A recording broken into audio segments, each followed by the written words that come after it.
¿Cómo están, estimados colegas? Muy buenas noches. Un saludo, un abrazo a todos. Realmente me encuentro muy contento, como siempre, todos los días para poder enviarles un caluroso abrazo virtual, pese que estamos en primavera y eso hace también que nosotros estemos muy contentos, honestamente, de cada vez ofrecerles alguna situación académica, este tipo de encuentros que nos ayudan a tener muchos mayores criterios en lo que es nuestra pasión, ¿verdad? En lo que nosotros siempre llevamos por dentro, me refiero precisamente al derecho. Y ya hemos visto diferentes materias, en materia procesal penal también, que esta semana hemos estado recibiendo también para quienes han estado siguiendo estos encuentros. Hemos denominado nosotros en este sentido el curso de estrategia de litigación penal, en el cual ya hemos recibido a varios de nuestros importantes exponentes y en este caso nosotros vamos a tocar un tema trascendental, pero inicialmente permítame por favor saludar a un invitado especial realmente. Él es un profesional de bastante renombre en todo el país. Nos vestimos de gala realmente para recibirlo, al doctor Marco Antonio Valdivieso Ginés. ¿Cómo está, querido doctor? Muy buenas noches. Un saludo desde la ciudad de Santa Cruz. Muy buenas noches, un saludo cordial a todos ustedes. También un gusto para mí estar presente en un diálogo con colegas y profesionales abogados, donde bueno, es verdad, el derecho es una pasión, es una actividad que nos tiene que gustar mucho para seguir en el ejercicio de la abogacía, ¿no? Y bueno, es interesante compartir este tipo de experiencias, ya sea como ex magistrado, juez, desde la visión también o perspectiva del docente, porque enseño derecho en muchas facultades, y sobre todo también desde la perspectiva del abogado que ejerce todos los días, que está detrás de su computadora, atendiendo casos y resolviendo también ese tipo de conflictos, como todos nosotros. Qué bueno, realmente estamos nosotros muy agradecidos, pues, ¿no? Y permítame hacerle conocer a todas las personas quienes están dentro del auditorio virtual quién es el doctor Marco Antonio Valdivieso Ginés. Es abogado constitucionalista, profesor universitario en la pre y posgrado, ex magistrado decano del Tribunal Constitucional, consultor internacional por la ONU, OEA, ISAD, CAS, asesor en materia constitucional de derechos humanos y pueblos indígenas, CONAMAC, CIDOB, CONALAP, AMABOL, CUT. Presidente del Tribunal de Honor del Colegio Nacional de Abogados de Bolivia, conferencista y expositor nacional e internacional en temas constitucionales a partir, en temas constitucionales, correcto, ya hemos indicado, como presidente del Tribunal de Honor del Colegio Nacional de Abogados de Bolivia, conferencista y expositor nacional e internacional en temas constitucionales, Brasil, Colombia, Costa Rica, Ecuador, Estados Unidos, El Salvador, España, Italia, Perú, autor de publicaciones en libros, revistas y periódicos nacionales e internacionales, candidato a doctor en Derecho, además también magíster en Derecho Constitucional, magíster en Ciencia Política, especialista en derechos humanos, especialista en el sistema interamericano, especialista en jurisprudencia. Definitivamente un excelente currículum. Nosotros estamos complacidos con su visita, mi querido doctor, y bueno, más que todo, cuando ya le decía al inicio, nos sentimos muy contentos porque el tema que nos trae es un tema realmente trascendental. Cuando nosotros queremos revisar el punto de la litigación en materia penal, es importante también entender aquellos principios, ¿no? Como aquellos establecidos en la Constitución Política del Estado a partir de los nuevos pilares fundamentales establecidos en el artículo 180, y uno de ellos que me agrada mucho, de la verdad material. Y eso es la verdad material como principio rector del proceso probatorio, un tema muy importante. Bueno, con todos estos antecedentes, tiene la palabra. Gracias. Si existe algún bajón de señal o algo así, por favor, me interrumpe con mucho gusto. Siempre tenemos ese problema en Internet en Bolivia, ¿no? Bueno, en principio, recordarles a los distinguidos colegas que Los abogados tenemos que trabajar en cualquier ámbito, cualquier tipo de materia que se ejerzan, desde y a partir de una perspectiva constitucional, ¿no? Ya la jurisprudencia del órgano de cierre en nuestro país, que es el Tribunal Constitucional, ha previsto que el rol hermenéutico que desarrolla el juez y por ende los fiscales y también los abogados debe partir siempre de la propia Constitución. Es decir, que la interpretación que se realice de la norma siempre debe empezar desde la perspectiva constitucional. Así no sean constitucionalistas, necesariamente el proceso de interpretación para la aplicación de la norma, en este caso la subsunción a un caso concreto en materia penal, necesariamente pasa por un análisis constitucional previo.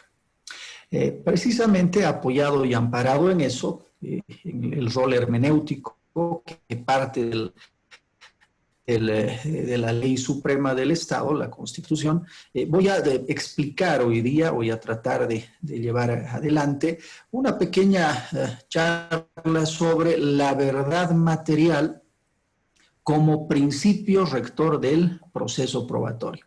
En realidad, nuestra verdad material como principio se encuentra dentro del capítulo segundo, en el artículo 180, parágrafo primero de la Constitución, referido a la jurisdicción ordinaria. Vale decir que como parte, ¿no es cierto?, de los principios de la jurisdicción que hacen a los temas ordinarios como penal, por ejemplo, civil, familia, estos principios también redundan por el principio de progresividad y favorabilidad a otro tipo de ámbitos, ya sea en materia constitucional, en materia administrativa, y por tanto son plenamente aplicables en todos los procesos sancionatorios, tanto en el ámbito, reitero, penal como en el disciplinario administrativo. Bien, la Constitución establece que la jurisdicción ordinaria se fundamenta en los principios procesales, aplicados obviamente al derecho procesal, de gratuidad, publicidad, transparencia, oralidad, celeridad, publicidad, honestidad, legalidad, eficacia, eficiencia, accesibilidad, que cito mucho en mis memoriales, inmediatez, que seguramente la citan ustedes, verdad material, debido proceso e igualdad entre las partes ante el juez. Estas son herramientas imprescindibles para nosotros los abogados que ejercemos nuestra profesión día a día y argumentamos para resolver situaciones y casos concretos. Entonces, en este proceso de argumentación, nosotros debemos aprender a utilizar estos elementos que se llaman, por ejemplo, se utiliza el nombre de metanormas, Robert Alessi las llama así, se utiliza el nombre también de valores, principios axiológicos, se utiliza también el nombre de directrices generales, pero de todos modos son normas, ¿no es cierto?, que no son reglas exactamente, son normas, principios, son una especie de normas, ¿no es cierto? Tengo una pirámide constitucional que les explicaría, pero va a demorar demasiado. Son normas que no son comunes como un artículo que establece un plazo determinado o determina cierta competencia o atribución. Estas son normas flexibles. Es decir, que son normas que se pueden aplicar, ¿no es cierto?, para solucionar esos casos que el legislador e incluso la propia jurisprudencia no prevén. Por eso son tan necesarias para que nosotros las podamos aplicar. Hoy me voy a referir a una de ellas en especial, que es la verdad material como principio, y obviamente vamos a tocar también el debido proceso legal. Vamos a hacer una aproximación en una primera parte a la verdad. ¿Qué es la verdad? ¿No? Es decir, vamos a ver la verdad en su contenido filosófico, científico y desde la perspectiva nuestra como juristas, la verdad relacionada con la justicia. Vamos a ver en otro capítulo, en otra parte que vamos a exponer, la verdad y el proceso. vamos a relacionar ese concepto tan amplio, ¿no?, que nace de la propia filosofía, con el proceso que a nosotros nos interesa cuando ejercemos las funciones de abogado litigante, el derecho procesal, ¿no? Y hablando de la relación entre la verdad y el proceso, necesariamente nos vamos a referir al debido proceso legal en su triple dimensión, como principio, lo hemos leído en el artículo 180, como garantía y como garantía prevista en el 115 y 117 de la Constitución Política del Estado, pero también como derecho. Sí, esa es la triple dimensión del debido proceso legal. Finalmente, vamos a analizar ya esa relación que existe entre el principio de verdad material y el debido proceso. Estos principios se van a unir necesariamente. La verdad material tiene que actuar en un ámbito fáctico específico. Es decir, la verdad material como un elemento axiológico, filosófico, se llaman normas primarias, ¿no es cierto? Va a operar en un entorno material, en un entorno real, los hechos. Entonces, la relación de ese entorno, incluso jus filosófico, principista, axiológico, va a aterrizar en el proceso que se ejercen en todos los países, ¿no?, de acuerdo a la legislación. No varían demasiado, no vayan a creer que nuestros procesos son muy diferentes de otros.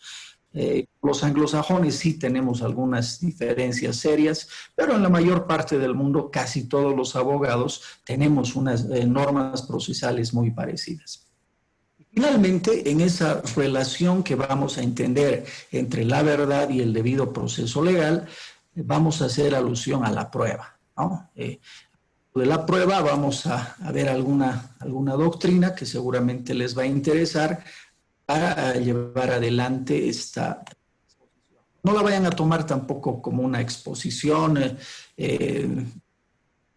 unilateral, una clase magistral, sino es una charla que les doy a través de la experiencia, y me parece que son elementos que se deben tener en cuenta. ¿Por qué se deben tener en cuenta estos elementos de los cuales les estoy hablando? Porque en la argumentación los abogados a veces estamos muy acostumbrados a citar directamente la norma, ¿no es cierto?, y a hacer nuestra propia interpretación sin tener esta relación que en este momento les estoy sugiriendo, vale decir, entender el proceso dentro de una perspectiva mayor a la necesidad de solucionar un problema concreto. Es decir, justificar nuestro criterio jurídico a partir de otros elementos, ¿no es cierto?, de mayor alcance, como los principios, los valores, y ahí tenemos que ir también a la propia filosofía, si es necesario. No nos gusta filosofar mucho a los abogados, nos gusta ser más concretos, ¿no es cierto? Pero sí, para la argumentación es necesario que tengamos conocimiento de lo que estamos haciendo y de lo que estamos hablando.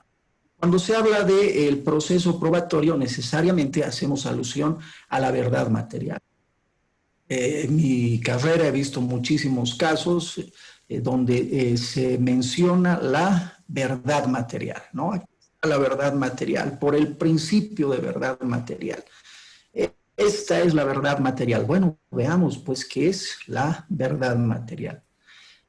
Vámonos a la primera parte, la complejidad del concepto de verdad. O sea, ¿qué es la verdad? Es un concepto realmente demasiado amplio, hasta para los filósofos. Entonces, la verdad hay que entenderla desde diferentes perspectivas, la verdad como correspondencia y relación, la verdad como revelación, la verdad como conformidad a una regla. Ahí está más o menos esta de la verdad como conformidad a una regla, se acerca a lo que nosotros estamos necesitando. La verdad como coherencia y la verdad como utilidad. Hay que entender que este criterio filosófico de la verdad ha sido últimamente, no tan últimamente, ¿no? A fines del siglo XX, iniciando el XXI, han surgido muchas críticas a esta visión de la verdad que se tiene, y ha surgido la idea del discurso de verdad, ¿no es cierto?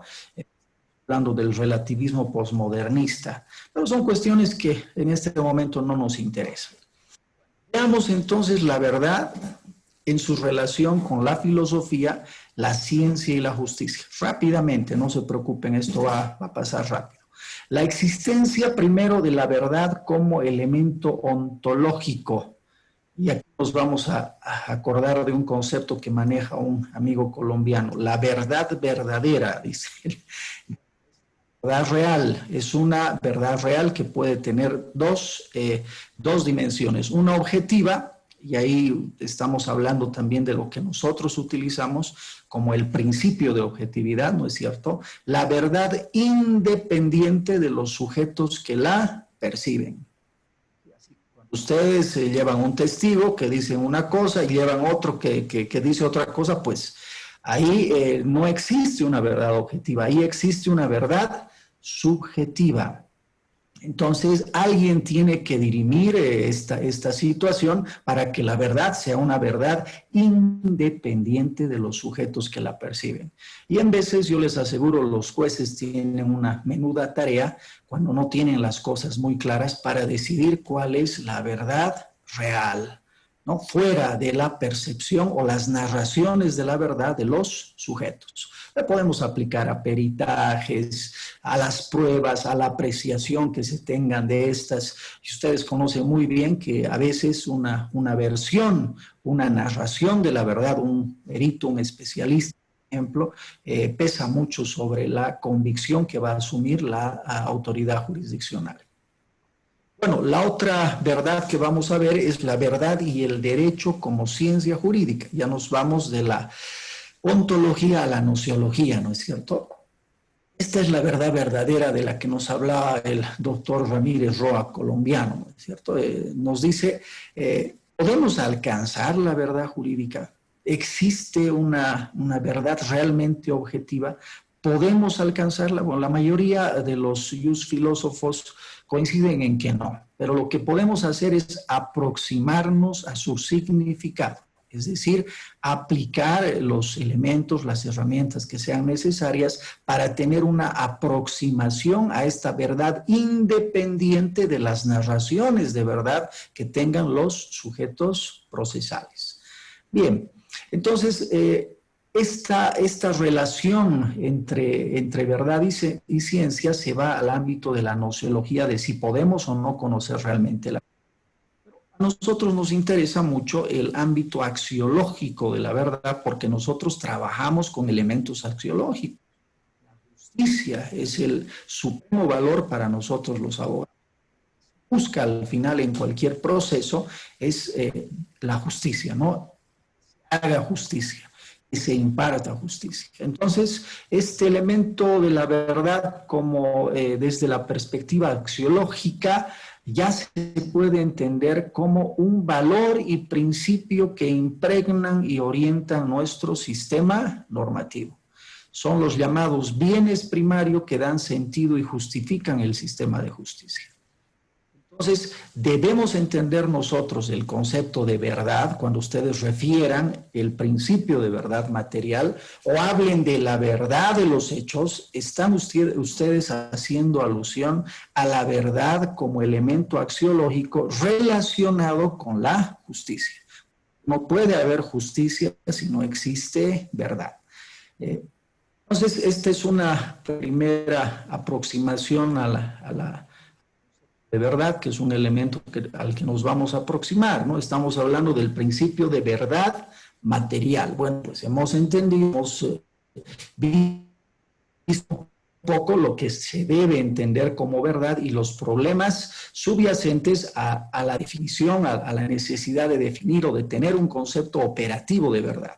Bien, las teorías sobre la verdad. También hay bastante discusión sobre las teorías de la verdad. Me dicen que estoy con conexión inestable. Cualquier cosa me interrumpen, por favor. Sí, sí estoy saliendo entrecortado porque vale la pena el hilo del diálogo, ¿no? De la exposición. El predominante estándar constitucional sobre sus reglas jurisprudenciales lo ha establecido generalmente el garantismo constitucional, ¿no? Entonces, estas teorías sobre la verdad, sin ingresar a la pugna existente, nos dan como resultado a nosotros que debemos operar siempre desde una postura garantista y constitucional, es decir, aplicar y relacionar la verdad con los principios pro derecho, pro homine, pro persona, que superan al principio pro reo, y los principios de favorabilidad, progresividad y favor debilis. Les voy a dar ejemplos concretos. Cuando hablemos de verdad, y en realidad a veces existen casos, ustedes saben que la vida real es mucho más compleja que lo que narran los novelistas, ¿no es cierto? En que es bastante difícil, y esto a veces hay que ponerse en los zapatos de la autoridad jurisdiccional, cuando es bastante difícil conocer la verdad. Van las partes y bueno, intervienen en el proceso en igualdad de oportunidades, obviamente, y aportan pruebas, pero realmente contundentes cada una de ellas. En ese sentido y en esa relación, estas teorías de la verdad nos acercan al garantismo constitucional. O sea, cuando haya necesidad de definir la verdad, haya mucha controversia o demasiada oscuridad o penumbra en el ámbito de lo que es en realidad la verdad, es decir, no se puede ser realmente objetivo, y existen estos casos difíciles que los llama la doctrina, ahí ingresa una herramienta muy importante que es el garantismo constitucional y los principios como la verdad material, que rigen, ¿no es cierto?, cualquier sistema procesal. Le diremos al juez, bien, usted realmente está en una situación muy difícil porque la otra parte ha presentado también 8 testigos, yo he presentado 8, la otra parte ha presentado pruebas contundentes, ha presentado peritajes y bueno, parecieron empate técnico. En ese caso, ¿qué se puede hacer? Ahí utilizamos y aplicamos nosotros estos principios propios del garantismo procesal. Acostúmbrense ustedes a usar el proderecho. O sea, si usted está confundido, señor juez, por favor, si yo estoy actuando como defensor, le diría, usted debe, ¿no es cierto?, resolver la situación a favor de los derechos de quien se está defendiendo, del procesado. A favor, pro reo, ¿no es cierto? Aunque reo es una palabra ya que no se utiliza mucho. Pero pro procesado, ¿sí? El pro persona que se utiliza ya en el ámbito internacional. O el principio de favorabilidad. Señor juez, usted si va en esta difícil situación que va a asumir, tiene que guiarse por el principio que mejor favorezca a mi representado. Que mejor favorezca al débil. El favor débil es un principio muy usual, muy utilizado. Nuestra Constitución, por ejemplo, yo tengo ya una quinta o tercera parte del caso ganado si mi cliente es una mujer, obviamente si tiene que ver con niños, si es un adulto mayor, si es un indígena originario campesino, si es un extranjero, o si tiene necesidades especiales, se llama discapacidad, pero el término correcto es persona con necesidades especiales. En esos casos yo prácticamente ya tengo las de ganar. ¿Por qué? Por el favor debilis, la favorabilidad, la progresividad, el pro persona, el indubio pro reo, indubio pro operario y bueno, tantas cosas, el pro homine que tanto utilizamos. Bien, si me estoy dejando entender, entonces la verdad también se puede interpretar y estas formas, estas herramientas que nos permiten interpretar la verdad también nacen de la aplicación de principios procesales, no principios que se aplican en casos como los que les estoy diciendo. Señor juez, ¿usted está difícil definir? Bien, acuérdese que mi representado es un señor que no camina, es un señor que no puede hablar, es un señor que es indígena, es un señor que no tiene la educación, es un señor que no tiene la instrucción, es un señor que ha sufrido en su familia, que vejaciones. Entonces nosotros vamos modulando, ¿no es cierto?, nuestra narración de la verdad hacia la realización de estos valores y principios que acompañan al principio de verdad material. Bueno, me voy a referir, ahora vamos a dejar la verdad un momentito y nos vamos a referir al debido proceso. ¿Sí? Estamos yendo por partes. Hemos hablado de verdad, de muchas formas de entender la verdad. Ahora vamos a entender el debido proceso legal. ¿Sí? Este debido proceso legal es evidentemente una garantía procesal, pero se relaciona con el derecho humano a la defensa, ¿no? Se relaciona con el estado de inocencia, el proceso y juicio previos y otro tipo de garantías procesales judiciales que establece tanto la Convención Americana como nuestra propia Constitución, que es muy rica en eso.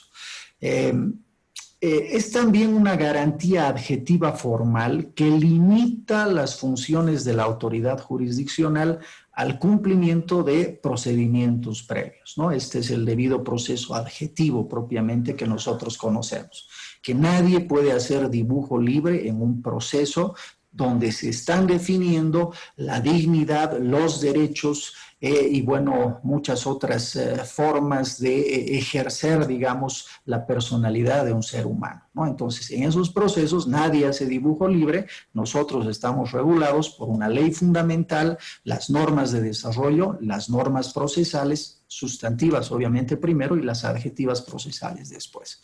En esos casos, el debido proceso sí se convierte en una camisa de fuerza para las autoridades jurisdiccionales, para el Ministerio Público, los órganos coadyuvantes y también para nosotros los abogados, aunque nosotros siempre tenemos un poquito más de libertad para actuar dentro del proceso.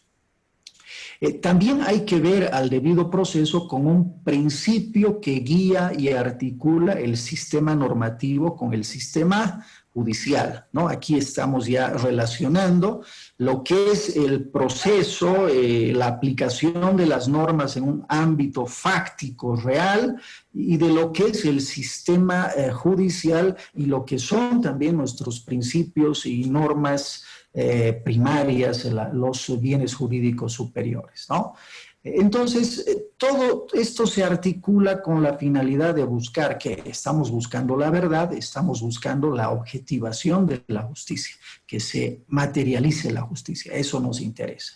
Y el debido proceso es ese camino que nos va a conducir hacia precisamente la objetivación de la verdad. No nos olvidemos nunca también el carácter sustantivo del debido proceso, es decir, fuera del conjunto de normas rituales, adjetivas, que restringen la actividad de cada parte procesal, ¿no es cierto? También el debido proceso tiene una dimensión sustantiva que va relacionada con los principios precisamente de razonabilidad, objetividad, proporcionalidad y equidad. Bien, el debido proceso lo pueden ustedes encontrar en su triple dimensión en la opinión consultiva 16/99 de 1 de octubre. ¿Sí? Esa opinión consultiva se recoge por primera vez en la sentencia, en una sentencia constitucional, la 92/2010-R, donde soy magistrado relator precisamente de esa sentencia, y se plasma ya esa dimensión principista del debido proceso. No solamente como la garantía procesal, no solamente como el derecho, ¿no es cierto?, al debido proceso legal, sino también como un principio rector de toda la actividad procesal. ¿Sí? Así como estamos diciendo que la verdad material es el principio rector de la actividad probatoria, estamos también diciendo que el debido proceso rige toda la actividad procesal. Naturalmente vamos a relacionar la verdad material con el debido proceso legal. Hemos hablado de verdad, estamos hablando de debido proceso. Les reitero, opinión consultiva 16/99 de 1 de octubre de la Corte Interamericana de Derechos Humanos. Sentencia constitucional 902/2010-E de 10 de agosto, donde textualmente dice: ha plasmado de manera expresa el reconocimiento del debido proceso como derecho, garantía y principio. También se cita una sentencia constitucional, se puede decir la fundadora, la 999-2003-R de 16 de julio, donde ya se nombraba que la importancia del debido proceso está ligada a la búsqueda del orden justo. Ese es el debido proceso sustantivo, el que tiene que ver con la relación del camino, de la directriz que nos va a guiar necesariamente hacia la justicia, ¿no? Y el debido proceso adjetivo, que es poner en movimiento mecánico, eso dice la sentencia constitucional 999-2003. Poner en movimiento mecánico las reglas de procedimiento y buscar un proceso justo. O sea, el debido proceso adjetivo son las reglas mecánicas de procedimiento. Y el debido proceso sustantivo es la búsqueda de la justicia a través de ese movimiento mecánico de las reglas de procedimiento, ¿no? Entonces, el debido proceso constitucional no se concentra en las afirmaciones positivadas, dice esta sentencia, en normas codificadas, sino que se proyecta hacia los derechos, hacia los deberes jurisdiccionales que se han de preservar con la aspiración de conseguir un orden objetivo más justo. Esta es una conjunción del debido proceso adjetivo y del debido proceso sustantivo. Bien, entonces, ¿para qué nos sirve el debido proceso?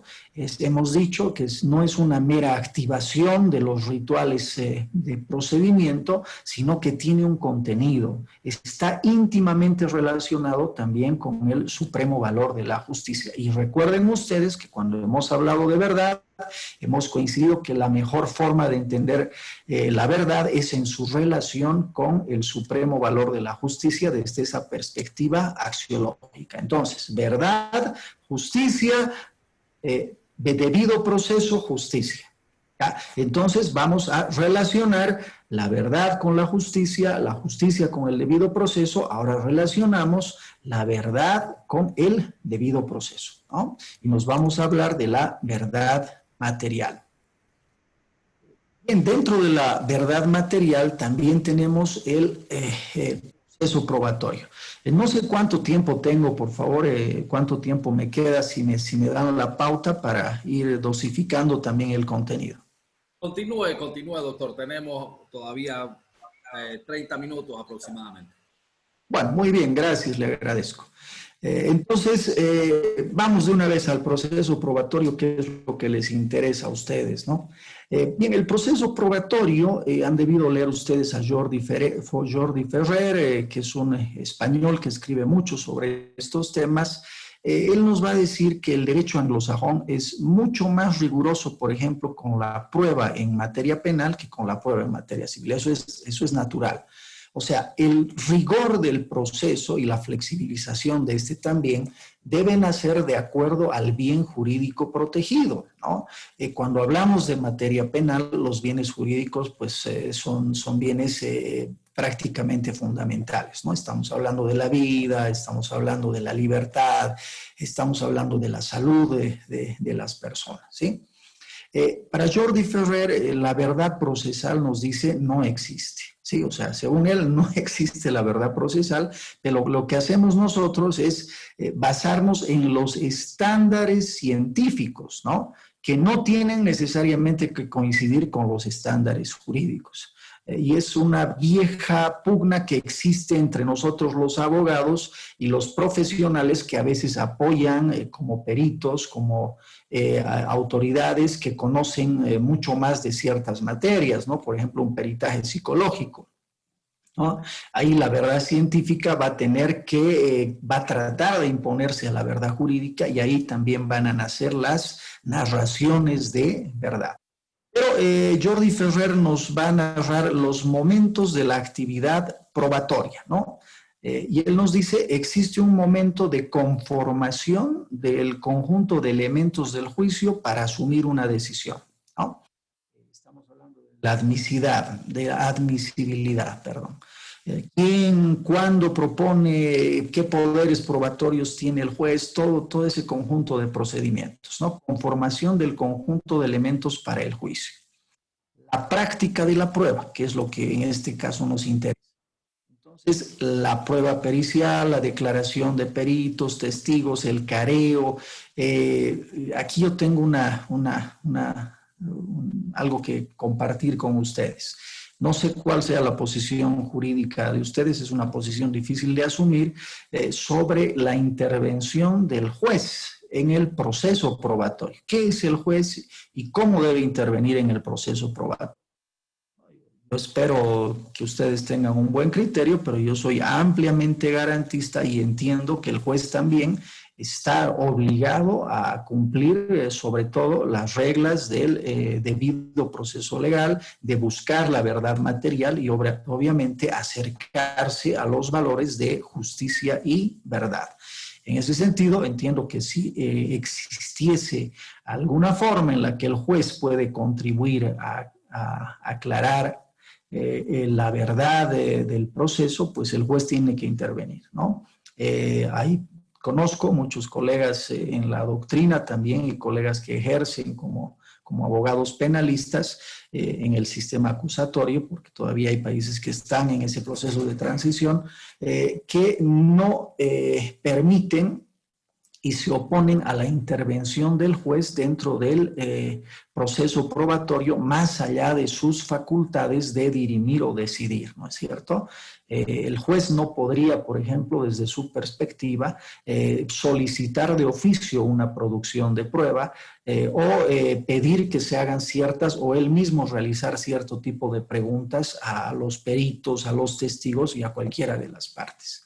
Desde una perspectiva garantista amplia, siempre establecida por el debido proceso y su relación con la verdad material y la justicia, debemos entender nosotros que en un proceso garantista el juez tiene también la obligación de intervenir en la averiguación de la verdad. No sé cuál sea el criterio de ustedes, y les digo, conozco muchos penalistas.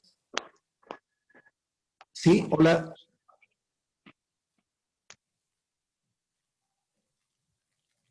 Bien, la tercera etapa sería la valoración de la prueba, ¿no? Según Jordi Ferrer, que nos habla de la valoración de la prueba, él nos habla de la valoración individual, ¿no? Dice, nos da fiabilidad de cada una de las pruebas y las razones de la decisión son importantes. La valoración en conjunto, en cambio, es una probabilidad suficiente, lógica, inductiva, con un estándar de prueba y necesitamos, según él, formular estándares de prueba. Estos estándares dependen o tienen que depender de los valores morales y los valores políticos de la sociedad, diferenciando los bienes protegidos. Bien, podemos analizar también una perspectiva de Michele Tarufo, es también un italiano que ha incursionado mucho en esto del debido proceso. Y él entiende también que la verdad como entidad sí es cuestionable por los amplios discursos de verdad que pueden existir, pero él nos dice que al abogado le interesa el contexto jurídico, ¿no? Nos interesa la verdad en el proceso, en una narración fáctica de los enunciados. Y también coincide con Jordi Ferrer que no existen verdades absolutas. Tarufo nos dice que nos habla de la prueba, que para él los hechos no son narraciones.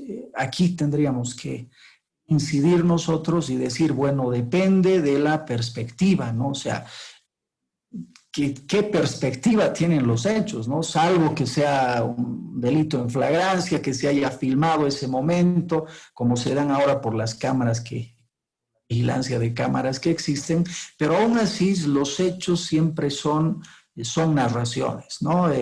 La verdad absoluta de los hechos es difícil trasladarla a un tribunal donde una persona que no ha visto absolutamente nada tiene que emitir un juicio o un criterio. Bueno, también les voy a recordar a Jeremy Bentham. Él tiene un tratado sobre las pruebas, ¿no? Estamos hablando de las pruebas y del proceso probatorio. Él habla de las quejas sobre el sistema inglés y él entiende que es demasiado burocrático, muy exigente, con un ritual ya extremo, ¿no es cierto? Y él dice se podría establecer una sola regla para mejorar el proceso probatorio en el sistema inglés.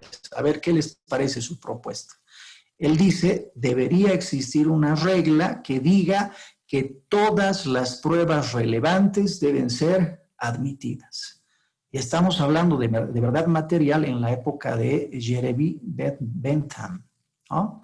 Es decir, si hay algo que puede aclarar la situación, si hay algo que puede ayudar al juez a decidir sobre la verdad en el proceso probatorio, pues según Jeremy Bentham, sin importar los requisitos, los obstáculos, estas pruebas relevantes deberían ser siempre admitidas. En nuestro caso tenemos también un sistema ritual exigente para la producción de pruebas. Tenemos muchas teorías sobre la proposición de pruebas, el valor que se les deben asignar, las formas de proponer, pero a veces son el derecho, el debido proceso adjetivo trata de rebasar al debido proceso sustantivo, y como yo soy constitucionalista, les cito nuevamente un principio. Cuando las normas rituales no les dejen a ustedes proponer, como dice Jeremy Bentham, la prueba o la evidencia relevante, o sea, no se les quiera admitir, en ese caso ustedes deben citar el principio de supremacía es el principio de supremacía del proceso adjetivo, del proceso sustantivo sobre el adjetivo, es decir, la relevancia de lo sustantivo sobre lo formal, ¿no? Entonces existe siempre una prevalencia del derecho sustancial sobre el formal. Ese es un principio, está en la jurisprudencia del Tribunal Constitucional, no solo del nuestro. Bien. Entonces, vale la pena reasumir un poco esta idea que se tiene del proceso probatorio como un simple y mero ritual donde las partes tengan que ofrecer en tiempos, en plazos y cumpliendo ciertas formalidades los suficientes elementos de convicción. Al fin y al cabo, todo ese proceso también debería estar guiado por estos principios que estamos analizando. Y la verdad material está directamente relacionada, lo hemos dicho, con el supremo valor de la justicia. Entonces, lo que se tiene que buscar necesariamente es la verdad. ¿Y cómo se va a buscar la verdad? Imponiendo el derecho sustancial al derecho formal, imponiendo, ¿no es cierto?, la relevancia de la verdad material sobre la exigencia de las normas procesales. Entonces, si hay que dirimir, hay que sugerirle al juez, a la autoridad jurisdiccional, que debe primar siempre lo sustantivo sobre lo formal. Si nos hemos pasado de algún plazo, si no hemos observado algún requisito, pues estos no deben ser óbice para que no se entienda y no se acepten pruebas relevantes. Bien, me voy a citar con ustedes algo de jurisprudencia que les va a interesar y la forma en la que emerge este concepto de verdad material, ¿sí? Como todo en derecho procesal, es parte de una evolución que se da a partir de la resolución de casos concretos y luego de la aplicación de criterios generales a este tipo de casos. A ver, la verdad material nace a partir del derecho a la verdad, ¿sí? Nace con la necesidad de establecer formas de permitir la averiguación de esa verdad axiológica que nosotros necesitamos relacionar con la justicia. Entonces, este concepto nace en ese tipo de gobiernos autoritarios, ¿no es cierto?, que llevaban a las desapariciones, que detenían a la gente y nunca más se sabía de ellas, a personas que estaban en conflictos y de la noche a la mañana eran arrestadas y luego desaparecían y prácticamente no se sabía nada de ellas o aparecían sus cadáveres y en muchos casos en Europa se daba esta situación. Les voy a leer la jurisprudencia del Tribunal Europeo de Derechos Humanos, el Tribunal de Estrasburgo, ¿no? La base normativa es precisamente, primero, el Convenio Internacional de Naciones Unidas para la protección de todas las personas frente a desapariciones forzadas. Este convenio es universal, también nos toca. El artículo 24, en su numeral 2, dice: cada víctima tiene el derecho de conocer la verdad sobre las circunstancias de la desaparición forzada, la evolución y resultados de la investigación y la suerte de la persona desaparecida. Aunque no crean, estamos hablando de mediados del siglo XX, donde ya aparecen este tipo de normas que establecen lo que va a hacer, lo que va a conducir a una evolución del derecho procesal, donde se tenga que establecer ya el principio de verdad material y el debido proceso legal. También dice en su parágrafo primero: cada Estado parte adoptará las medidas apropiadas para la búsqueda, localización y liberación de las personas desaparecidas. En caso de fallecimiento, ¿no es cierto?, la búsqueda respecto a la restitución de sus restos humanos. También es importante sobre este derecho a la verdad el informe de la Oficina del Alto Comisionado de Naciones Unidas para los Derechos Humanos de 21 de agosto del 2009. Bueno, ¿cuál es la evolución de la verdad hasta llegar a la verdad material? A ver, el primer paso es el reconocimiento de la necesidad de averiguar la verdad. ¿Sí? En determinados momentos, por el tipo de un gobierno autoritario, el estado de emergencia en una nación o las circunstancias gravísimas de catástrofe, no permiten realizar ningún tipo de averiguación. Entonces, ahí emerge este primer componente de la verdad, que es la obligación de no destruir evidencia. Así nace el derecho a la verdad, que se va a convertir luego en el ámbito procesal en la verdad material. Primero, los estados, las autoridades, obviamente, tienen el deber de no destruir evidencia, ¿no? Y si tú tienes una denuncia, tienes un testigo que ha declarado, que ha dicho que había un cadáver o que le ha visto detener a esa persona y que eres tu policía, pues no puedes destruir ese testimonio, ¿no? Porque hay gente que destruye absolutamente todo y nunca se llegaba a averiguar la verdad. Empecemos por ese primer componente. La obligación de no destruir evidencia. Esa obligación de no destruir evidencia se convierte luego, por las peticiones de las partes, de los familiares y de las organizaciones internacionales sobre derechos humanos, en la obligación de conservar registros, documentos y expedientes. Entonces, si al principio te piden no destruir la prueba, no destruir evidencia, ahora te exigen no solo no destruir, sino conservarla.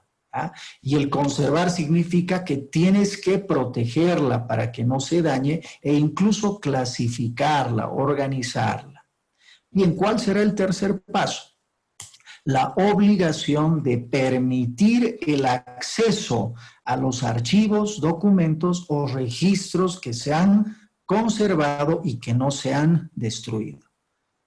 ¿Quieres averiguar la verdad? Bueno, pues entonces tu obligación es no toques la evidencia, por favor no la destruyas, luego consérvala, cuídala, clasifícala, organízala y ahora el tercer componente es el acceso, permitir el acceso primero de las víctimas, de sus propios familiares y también obviamente de algunos allegados, sus representantes legales, hermanos. Se va ampliando también la legitimación activa, la participación de las partes en este proceso.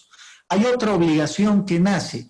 Ya tenemos la evidencia cuidada, protegida, ahora nos dan acceso a la evidencia. ¿Cuál es el tercer componente del derecho a la verdad material que va evolucionando? Estos son años de evolución, no crean que de la noche a la mañana va el abogado y plantea el derecho, ¿no es cierto?, de acceso a la prueba. Pues no ha sido así, ha sido un largo proceso. Vamos a revisar las sentencias de Estrasburgo, pero rápidamente. La obligación de investigar los hechos y denuncias, ¿no? Entonces, si tú tienes la evidencia, porque no la has debido destruir, la has conservado, la has organizado, la has sistematizado y sabes que existen ahí, ¿no es cierto?, hechos que se deben averiguar, es la obligación del Estado investigar, iniciar las averiguaciones sobre estos hechos y denuncias. Y obviamente también con la obligación de investigar nace el deber de sancionar a quienes hayan sido responsables de los hechos denunciados o de las vulneraciones a bienes jurídicos superiores. Hay algunas sentencias que les voy a leer rápidamente. Fíjense que cuán antiguas son. Son sentencias a veces de 1950. Esta de Marx con CKX, por si acaso, es Karl Marx, de Marx contra Bélgica es del año 79, donde ya se insta al Estado a prevenir las desapariciones forzadas, protegiendo el derecho a la vida, obviamente, pero también se le exige la averiguación suficiente al Estado. Este caso de McCann y otros contra el Reino Unido es muy conocido, es del 95, se le sanciona al Estado por la falta de una suficiente investigación posterior en cuanto a las circunstancias, ¿no? El derecho dice a una investigación adecuada en casos de alegada vulneración del derecho a la vida y la integridad física. El caso también Hussein Abu contra Lituania es de 2018, este es reciente, pero también reitera esas obligaciones del Estado, ¿no? Existen otros casos importantes que ustedes pueden ver la relación que se tiene del derecho a la vida y la integridad física con los deberes de no destruir o conservar evidencia, dar acceso y permitir el acceso precisamente a toda la prueba. El cuarto punto, de comprometerse en la actividad de averiguación, la investigación y obviamente la sanción, ¿no? Orhan contra Turquía del 2002, el Campeu contra Rumania, que es de 2011, y Keller y Cheriskova del 2012. Bueno, estos casos de Rusia son un poquito más antiguos. Janowicz y otros contra Rusia, que son ya de la década del 90, ¿no? Hay un caso también que lo pueden tomar en cuenta, es la Asociación 21 de diciembre y otros contra Rumania, ¿no? Donde están efectivamente descritos los deberes de los estados y se hace alusión a esta evolución del debido proceso legal. Bueno, rápidamente dejo esta jurisprudencia del sistema europeo que nos sirve únicamente como doctrina jurisprudencial, pero que no es vinculante para nosotros. Pasaremos al sistema interamericano. Jurisprudencia del sistema interamericano sobre el deber de investigar y obviamente la evolución que se tiene, ¿no? La Corte Interamericana de Derechos Humanos ha establecido que la obligación de investigar debe cumplirse con seriedad y no como una mera formalidad, ¿no? La investigación, dice, debe tener un sentido propio y debe ser asumida como un deber jurídico propio y no como una simple gestión de intereses particulares. Esto nos interesa cuando estamos hablando de los delitos de acción pública, donde tiene que intervenir el Estado, ¿no? Que dependa, dice, de la iniciativa procesal de la víctima. O sea, no debe ser la investigación una gestión de intereses particulares que dependa de la iniciativa procesal de la víctima. Así que cuando ustedes van y le dicen al fiscal, ya pues hermano, no te duermas, haz algo, que ayúdame, y el otro me dice, trae la prueba. En ese caso ustedes pueden citarle y conminarle a cumplir estas sentencias que sí son vinculantes por el control de convencionalidad que está tan de moda en los países latinoamericanos, ¿no? Entonces, sí le obligan a la autoridad pública a la búsqueda de la verdad. sentencias, les citaré rápidamente. Velázquez Rodríguez contra Honduras, Comunidad Moiguana contra Surinam, Hermana Serrano contra El Salvador, Bulacio contra Argentina, ese es un caso interesante, Bámaca contra Guatemala, Cantoral Benavides contra el Perú, Caballero Delgado y otros contra Colombia. Bueno, esas son las resoluciones de la Corte Interamericana sobre el deber de investigar, ¿no es cierto? Pero que lo hagan bien, no es una decisión del denunciante y que si el denunciante no se mueve, el fiscal tampoco, ¿no? El Estado tiene ese deber de investigar, pero de investigar como un deber jurídico propio y serio. Eso dice la Corte Interamericana.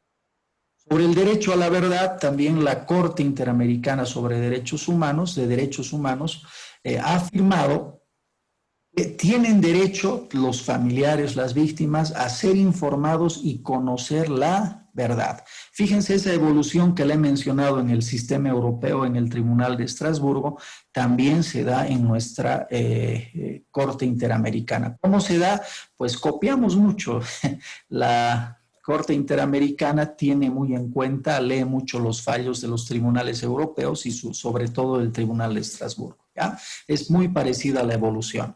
Primero, el derecho a informarse, ¿no? A conocer la verdad. Segundo, el derecho a la verdad, dice la Corte Interamericana, es parte del derecho de acceso a la justicia.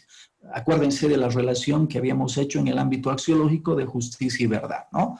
Y se encuentra, dice, subsumidos fundamentalmente en el derecho de la víctima o sus familiares a obtener de los órganos competentes del Estado el esclarecimiento de los hechos violatorios y las responsabilidades correspondientes. Es una ya dimensión procesal del derecho a la verdad, ¿no?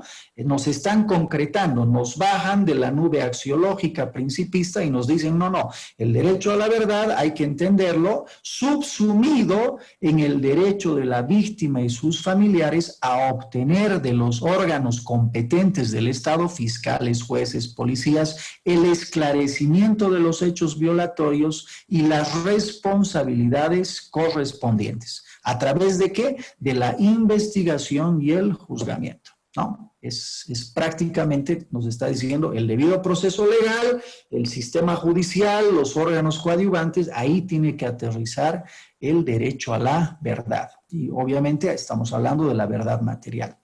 También la comisión en una tercera etapa, la Corte afirmó que, en este caso es la comisión, no es la Corte, perdón, es la comisión, los otros dos era la Corte, ¿no? El derecho a la verdad es un derecho de carácter colectivo que permite a la sociedad el acceso a la información esencial para el desarrollo de los sistemas democráticos. Esta es una visión de una opinión consultiva de un colega, un respetado amigo salvadoreño, expresidente de la Comisión Interamericana de Derechos Humanos, el doctor Florentín Melendres, que tiene un voto como dentro de la Comisión Interamericana respecto al derecho a la verdad.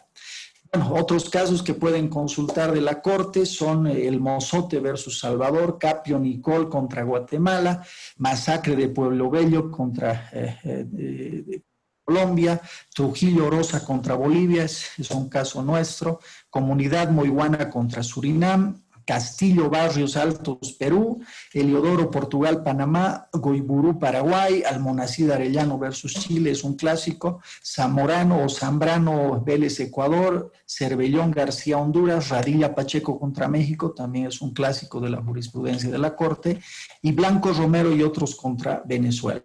Nuevamente también les recomiendo el derecho a la verdad, que es un voto razonado de Florentín Melendres, es expresidente de la Comisión Interamericana sobre Derechos Humanos.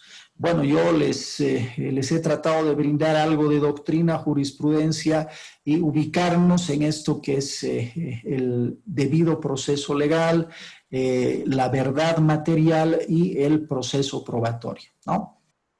Bien, ha sido un grato honor para mí participarles y compartir algo de conocimiento.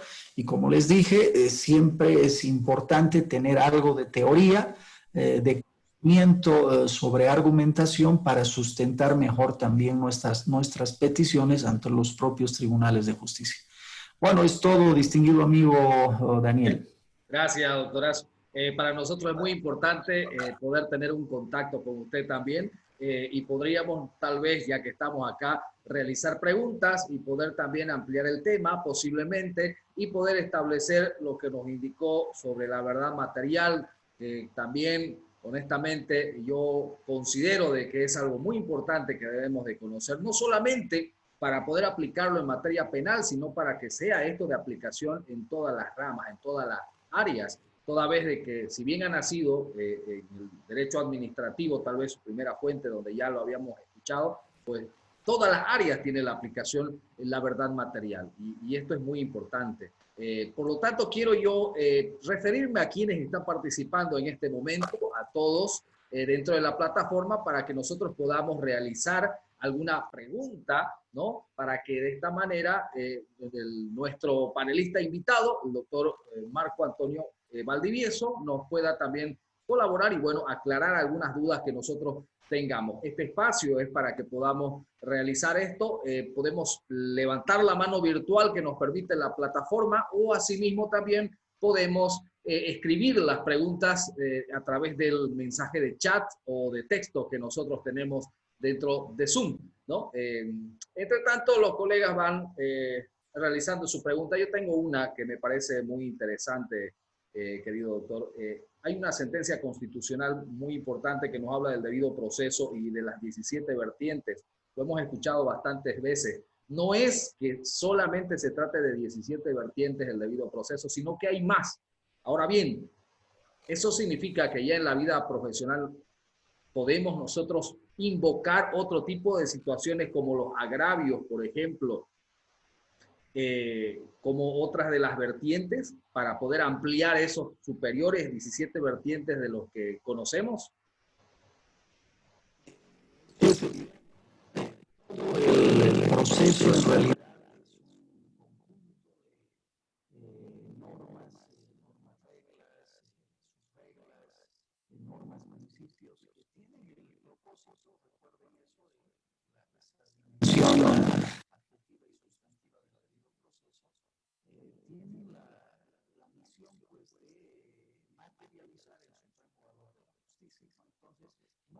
entender el debido proceso como el cumplimiento de las normas rituales por cumplirlas, solo porque son normas hay que cumplirlas. Esas normas tienen un propósito.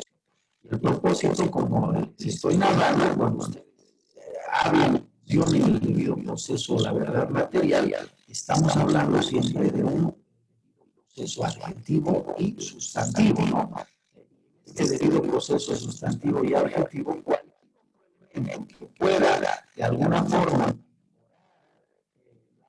situación de acercamiento a la verdad, si es que en esas narraciones de verdad de las partes que pueden existir, en los casos difíciles seguramente el abogado, alguna de las partes procesales y desde mi perspectiva la propia autoridad jurisdiccional pueden proponer otros elementos, otros componentes de este debido proceso, ¿no? De todos modos, esos componentes que usted me los está mencionando, pues no es un catálogo cerrado, indudablemente esto va a seguir evolucionando. Yo les he demostrado cómo ha evolucionado el principio de verdad material, ¿no?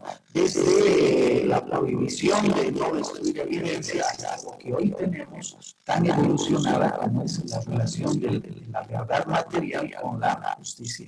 Entonces hay que ir nosotros como abogados también a construir, a proponer, y para eso estamos. Hay algunos colegas que se quejan y dicen que el abogado no pinta mucho, o sea, no importa mucho eso, y que el que decide realmente es el juez, ni siquiera el juez de instancia, no es cierto, sino los tribunales o los órganos de cierre. Que nosotros como abogados vamos, eso es bueno que tengan cierto tipo de conocimiento en ese gran contexto, la administración de justicia y el rol de los abogados.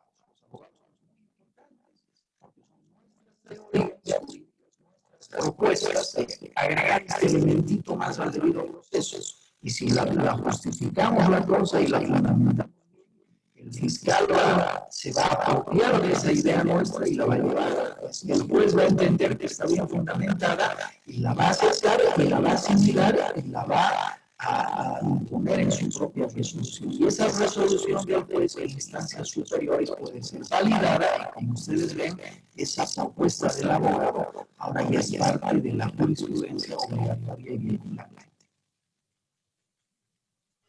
Bien, muchas gracias, doctor. Me parece que tenemos un problema con el audio. Se lo escucha un poquito ruidoso, tal vez. No sé si podría ayudarme apagando su audio y luego volviéndolo a encender. Tal vez eso nos pueda colaborar para poder continuar. Qué pena.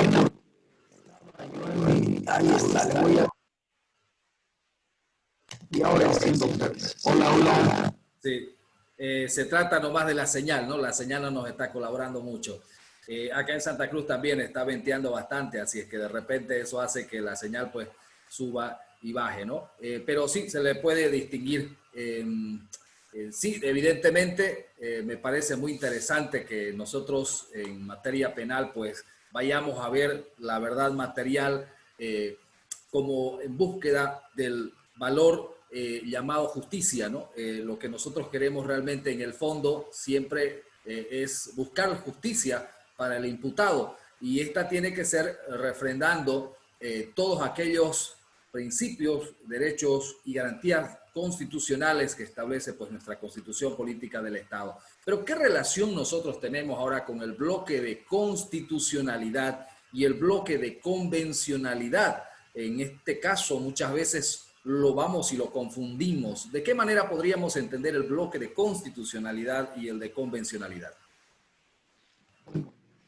Sí, la aplicación de la convencionalidad atiende al desglose, interpretaciones, resoluciones del sistema interamericano de derechos humanos. ¿No? Estamos hablando de las uniones, también de las normas que emiten la Organización de los Estados Americanos. Tenemos normas nuevas, por ejemplo, un nuevo catálogo sobre los derechos de los pueblos indígenas. Tenemos un catálogo sobre los adultos mayores, pero bueno, las normas más conocidas en el sistema interamericano es la Convención Americana sobre Derechos Humanos, la Carta Interamericana, el protocolo o pacto el protocolo de San Salvador sobre los derechos económicos, sociales y culturales, ¿no?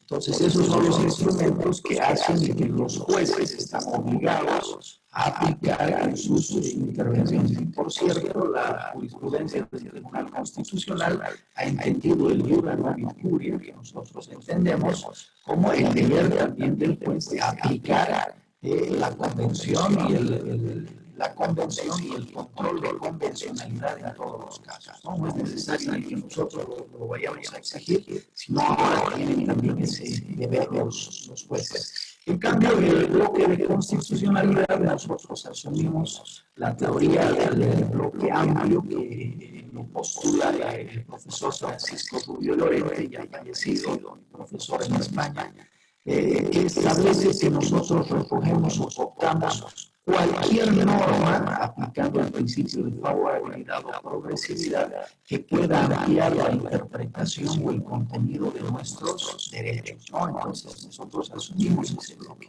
En cambio, el bloque restringido pues, lo han postulado los creadores de esta idea del bloque de constitucionalidad, los franceses. Lo ha postulado Luigi Fayoli, también un profesor fallecido de la Sorbona en Francia, que derecho constitucional establecía que apruebe especializado de control de constitucionalidad puede incorporar determinadas interpretaciones o articulados con la Constitución, ¿no? En ese caso, el Consejo Constitucional en Francia es el que realiza esa tarea. En nuestro caso no necesitamos que el Tribunal Constitucional apruebe absolutamente todos los derechos o sus interpretaciones para hacerlos nuestros, ¿no? Sino que ahí también está la tarea del abogado de recoger interpretaciones más progresistas y sugerir y solicitarle a juez que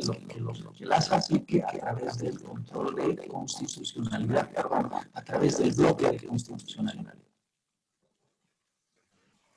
Bien, muchas gracias, doctor. Evidentemente el audio pues todavía continúa siendo interferente.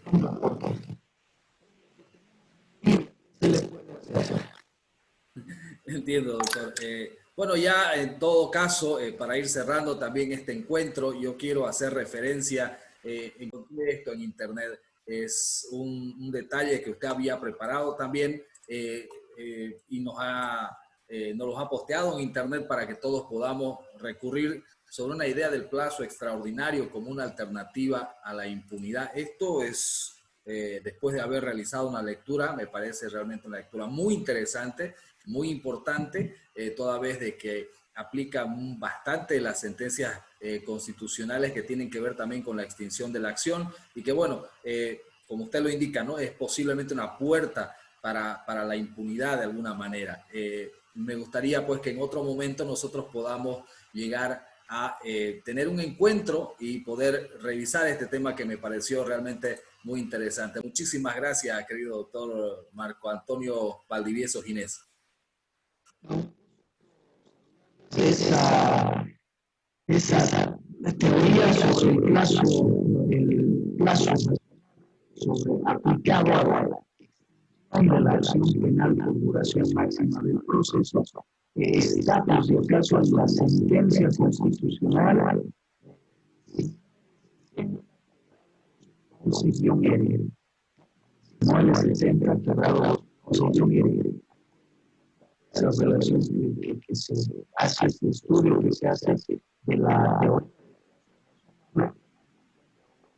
consideración de jurisprudencia europea, la americana, la relación concreta.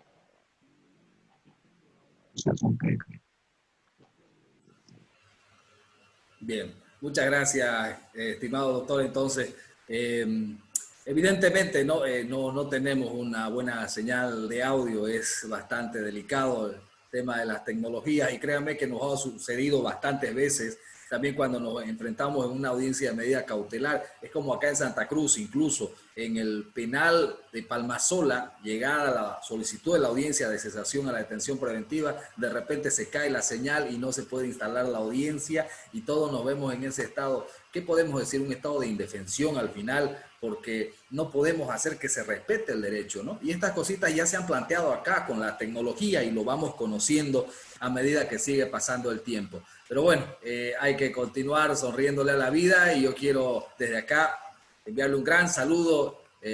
Muchas gracias realmente por haber aceptado nuestra invitación y ya en otro momento nos podamos reunir. Gracias, querido doctor. Un abrazo. Chao, chao. Gracias. Muchas gracias a todos los colegas quienes han participado también. Evidentemente hay ciertas circunstancias que es un poco delicado, ¿no? Pero hemos llegado a entender lo que se había propuesto frente a la verdad material, los presupuestos también que se han expuesto frente al derecho probatorio, el debido proceso. Y con esto nosotros estamos muy contentos realmente de poder, llegado al final de este importante evento que ha significado para todos los colegas, ¿no? Una oportunidad más cada vez para poder seguir aprendiendo. La intención ahí está. Muchas gracias a todos realmente y nos encontramos la siguiente semana con más de nuestros cursos, con más de estos espacios académicos. Yo soy Marcos Daniel Soruco y les envío un abrazo hasta donde se encuentren. Chao, chao. Muchas gracias.